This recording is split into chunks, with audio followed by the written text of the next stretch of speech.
Hello guys, welcome back to our YouTube channel. আজি আমি মাছৰ টেঙা বনাইছিলো ভাবিলো আপোনালোকৰ লগতো শেয়াৰ কৰি দিও মধুলং দি মাছৰ টেঙা আপোনালোকে খাইছেনে মধুলং দি মাছৰ টেঙা আপোনালোকে খাইছেই সাকে কিন্তু যিসকলে খোৱা নাই এনেদৰে এবাৰ খাই চাবচোন এনেদৰে মাছৰ টেঙা খালে খাবলৈ খুব ভাল হয়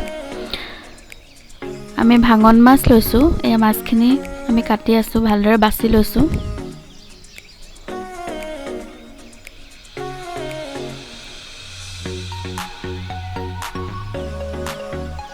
এনেকুৱা মাছৰে টেঙা খাবলৈ খুব ভাল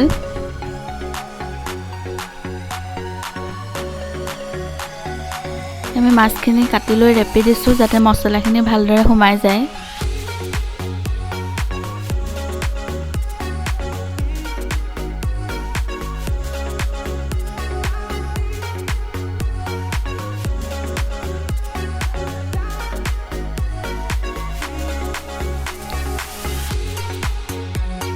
আমি মাছখিনি ভালদৰে ধুই ললো তাত নিমখ হালধি দি ধুনীয়াকৈ সানি লম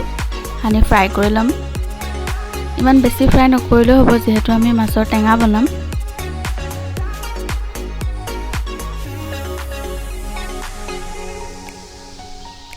তাৰ বাবে আমি মিঠাতেল লৈছো মিঠাতেলত এতিয়া মাছকিডোখৰ ফ্ৰাই কৰি লম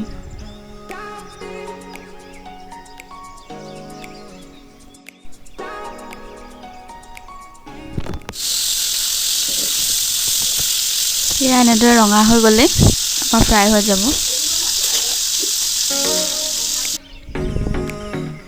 আমাৰ মাছখিনি হৈ গল ফ্ৰাই এতিয়া আমি এখন কেৰাহী লৈছো তাতে মিঠাতেলখিনি গৰম হ'লে তাতে দিম পিয়াজ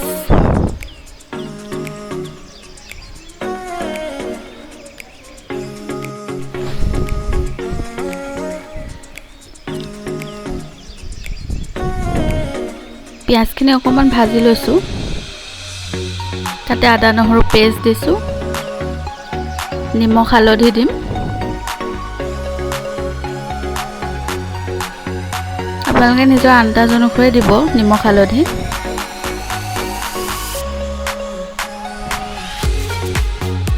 ভালদৰে এতিয়া নিমখ হালধিখিনি ভাজি লম তাৰপিছত আমি মিহি মিহিকে দুটা আলু কাটি লৈছো আলুখিনিও ভালদৰে সিজাই লম অলপমান পানী দি সিজাই ললে হ'ব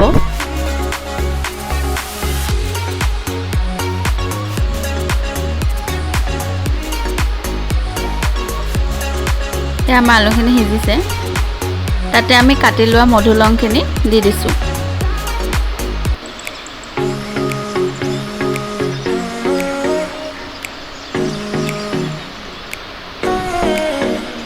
মধুলংখিনি আলুৰ লগত ধুনীয়াকৈ মিহল কৰি ল'ব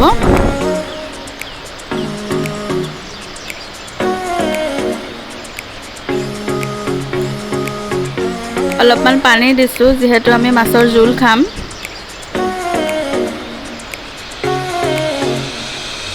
তাতে আমি ফ্ৰাই কৰি লোৱা মাছকিডোখৰ দি দিম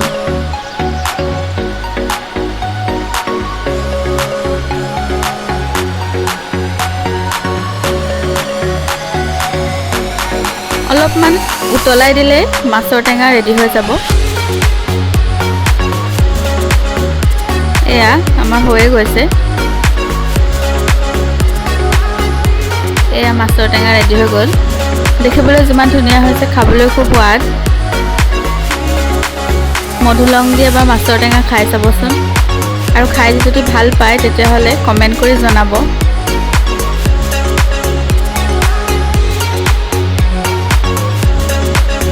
আমাৰ চেনেলটো ভাল লাগিলে লাইক, শ্বেয়াৰ আৰু সাবস্ক্ৰাইব কৰি দিব